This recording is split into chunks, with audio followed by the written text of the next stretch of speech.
అది అందరూ చూశారు కదా. ఇప్పుడు మీరందరూ ఎంతగానో వెయిట్ చేస్తున్న సమయం రానే వచ్చింది. ఇప్పుడు మన అభిమాన హీరో, మన రైజింగ్ స్టార్ శ్యామ్ గారు మనతో మాట్లాడబోతున్నారు.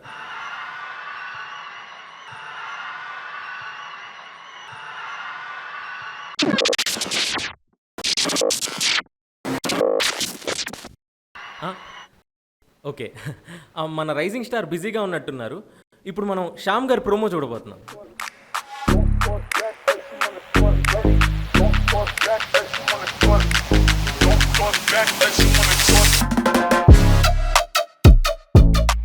నా జోలికి వస్తే ప్రాణం తీస్తా.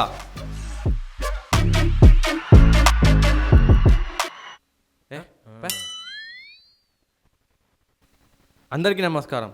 ఇక్కడ వచ్చిన వాళ్ళందరికీ ధన్యవాదాలు. ఈ సినిమా గురించి మాట్లాడే ముందుగా మా లైట్ బాయ్ రాలేదా? మనమే రానివ్వలేదా? సరే లైట్ బాయ్ రాలేదు, కానీ అతను చాలా బాగా పనిచేశాడు. ఆ లైటింగ్ మార్చడం అనేది అది సినిమాకి చాలా ఇంపార్టెంట్. మీరు చాలా గ్రౌండ్ టు ఎర్త్ పర్సన్ అనుకుంటా సార్. అలాగే ఈ సినిమాకి ఇంకొకరు ఉన్నారు, అదే మన సెట్ బాయ్ సురేష్. అతను కూడా చాలా బాగా పనిచేశాడు. ఇకపోతే మన డైరెక్టర్ విజన్ చాలా బాగుంటుంది. తను ఫస్ట్ నా కథ చెప్పగానే ఇది కథ మనకు కావాల్సింది, ఇది కథ మన ఫ్యాన్స్కి కావాల్సింది, ఇది కథ మన ఇండస్ట్రీకి, మన జనాలకి కావాల్సిందని అనిపించింది. తను ప్రతి సీన్ చాలా బాగా చెక్కాడు, కానీ తనకు తెలియదు. కానీ తను ఎంత బాగా చెక్కినా అది నేను చేయకపోతే కష్టమని. అదొక్కటి గుర్తుపెట్టుకొని ప్రతి సీన్, ప్రతి షాట్ జాగ్రత్తగా కష్టపడి చేశాను. అది మీకోసం. అన్నా పెద్ద ఫ్యాన్ అన్న, ఒక్క సెల్ఫీ అన్నా. అవతలకెళ్ళు. ఇవన్నీ నాకు నచ్చావని తెలియదా? సీరియస్గా మాట్లాడుతున్నాగా ఇక్కడ. అలాగే ఈ సినిమాలో చేసిన హీరోయిన్ గారు చాలా బాగా చేశారు. ఎక్కువ స్కోప్ లేదు, కానీ తన అందానికి మీ అందరు ముగ్ధులు అవుతారు, ఇది నా గ్యారంటీ. ఇకపోతే నా పాత డైరెక్టర్ రామ్ గారికి థ్యాంక్ యూ సో మచ్. నాకు రామ్ గారు చాలా బాగా తెలుసు. మా బంధం ఒక్క సినిమాతో ఆగిపోలేదు.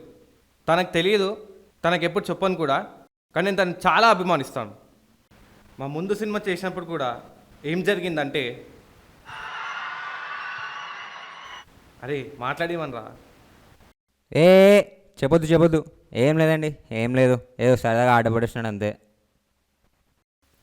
అయితే ఒకరోజు షూట్లో అలా ఎలా చేస్తున్నావు అని అన్నారు.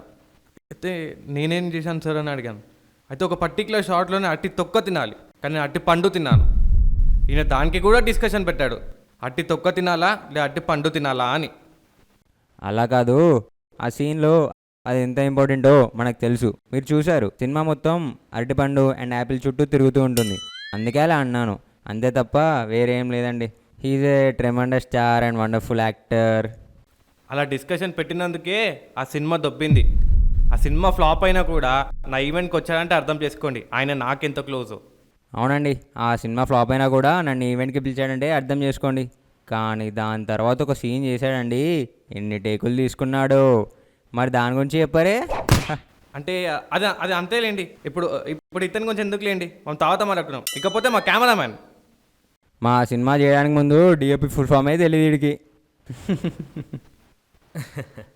రామ్ గారు వదిలేలా లేరు, బాగా ట్రిగర్ అయినట్టున్నారు. అంతేకాదండి, చూడండి ఏం చేస్తానో. మా కెమెరామ్యాన్ చాలా బాగా పనిచేశాడు. ఒక్కొక్క ఫ్రేమ్ చూడటానికి ముచ్చటేసింది. అసలు వీడికి ఫ్రేమ్ అన్న పదం నేర్పిందే నేను. ఖచ్చితంగా ఈ సినిమాలో చాలా అద్భుతంగా కనిపిస్తాను. మా కెమెరామ్యాన్ హెడ్ అటు పెట్టండి ఇటు పెట్టండి అంటే నాకు అర్థం కాలేదు, కానీ విజువల్స్ చూడంగానే అర్థమైంది ఈ సినిమా కూడా దొబ్బిందని. ఇకపోతే మా మ్యూజిక్ డైరెక్టర్, మీరు వింటున్నారు రెడ్ ఎఫ్ఎం, వినిపించు. రామ్ గారు, what a sense of humour అండి. ఇప్పుడు మీరు వింటున్న సాంగ్స్ తెలుసు కదా ఎంత బాగా వచ్చాయో. బహుశా అందుకేనేమో తనేం సినిమాలు చేయలేకపోతున్నాడు. ఆయన వాడితో మ్యూజిక్ కొట్టించుకుంటాడు. ఒక్కోటి వింటుంటే మైండ్ పోతుంది. ప్రాణం తీసే టైటిల్ ట్రాక్ కోసం 30 రోజులు తీసుకున్నాడు. ఇంకేదో చేయాలి అని మొత్తం ఏదేదో చేశాడు. చివరికి పక్క వాళ్ళ టీం లేపేశాడు. ఎవరు? మ్యూజిక్ డైరెక్టరేనా? ఎస్, అతని వల్లనే. అందుకే అతను రానివ్వలేదు, స్టూడియోలో కూర్చోబెట్టేశాం నువ్వు రావద్దని. వస్తే ఫ్యాన్సే కొట్టేటట్టు ఉన్నారని రావద్దని చెప్పారు. ఇకపోతే మా లిరిక్ రైటర్, ఆ పదాలు అతనికే సాధ్యం, అది అతను మాత్రమే రాయగలడు. ఆ లిరిక్స్ అది అతనికి మాత్రమే సాధ్యం. ఎస్పెషల్లీ ఐటమ్ సాంగ్ అది బుర్రా బూతా. ఇకపోతే మా ఫైట్ మాస్టర్స్, నేను వాళ్ళని యాక్షన్ డైరెక్టర్స్ అని పిలుస్తాను. అవును, వాళ్ళు స్టంట్స్ చేయమంటే డైరెక్షన్లో వెళ్ళి పెడతారు.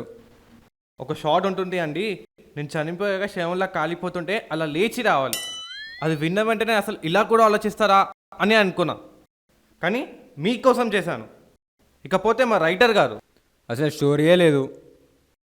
రైటర్ గారు ఎవ్రీ క్యారెక్టర్ని చాలా బాగా రాశారు. ఈ సినిమాకి హీరో నేను కాదు, ఈ సినిమాకి హీరో కథ. స్క్రీన్ ప్లేలో ఏం జరుగుతుందో అర్థం కాదు. పిస్టులు, షాకులు, దెబ్బ మీద దెబ్బ. ప్రతి సీన్ క్లైమాక్స్లో ఉంటుంది. క్లైమాక్స్ ఎప్పుడు వస్తుందా, ఏం జరుగుతుంది, ఎప్పుడు వెళ్ళిపోదామా అన్నట్టు ఉంటుంది. అది మీరు ఎక్స్పీరియన్స్ అవుతారు. ఇకపోతే డైలాగ్స్. ఇప్పుడు నన్ను డైలాగ్ చెప్పమని అనొద్దు. బాబు గారు, మేము అస్సలు అలా ఒప్పుకోము. ఇప్పుడు మీరు మాకు ఖచ్చితంగా డైలాగ్ చెప్పాల్సిందే. మీకు తెలుసు నాకు ఇవన్నీ చాలా ఇబ్బంది అని. సరే, మీకోసం చెప్తాను.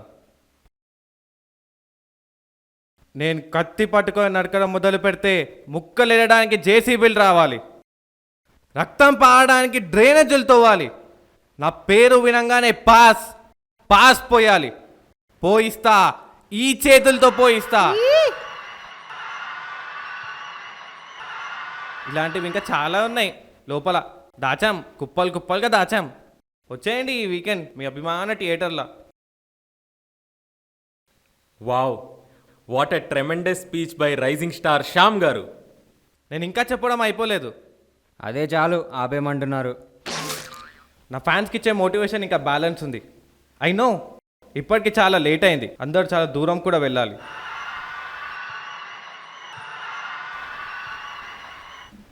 ఐశ్వర్య కోసం ఆస్తులు అమ్ముకోవడం కన్నా నిదానంగా నిర్మలను ఉంచుకోవడం బెటర్. సినిమాలో విలన్ అయి చనిపోవడం కన్నా రియల్ లైఫ్లో హీరోగా బ్రతికి జైలుకి వెళ్ళడం బెటర్. ఒక పెళ్ళి చేసుకొని బ్రతకడం కన్నా ఒక మీమ్ అయిపోయి బ్రతకడం బెటర్. బ్యాంక్ లోన్ తీసుకొని ఇల్లు కట్టడం కన్నా ఫుట్పాత్ మీద టెంట్ వేసుకొని హ్యాపీగా బ్రతకడం బెటర్. బాస్ని ఇంప్రెస్ చేయడం కన్నా లాటరీ టికెట్ కొని రిచ్ అవ్వడం బెటర్.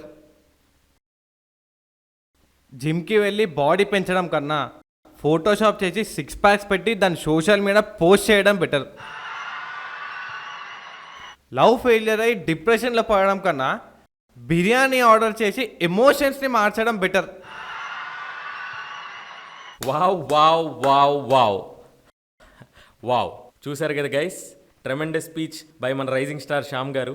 సార్, అసలు మీ పక్కన ఉంటే ఏదో ఒక ఎనర్జీ ఉంటుంది సార్. అప్పుడప్పుడు అనిపిస్తూ ఉంటుంది ఆ ఎనర్జీతో హైదరాబాద్ సిటీ మొత్తం పవర్ సప్లై చేయవచ్చని. ఇప్పుడు నాకేమనిపిస్తుంది అంటే ఆ ఎనర్జీని మనం ఒక 1+ సెల్ఫీతో క్యాప్చర్ చేయాలనిపిస్తుంది సార్. విత్ పర్మిషన్ తీసుకుందాం.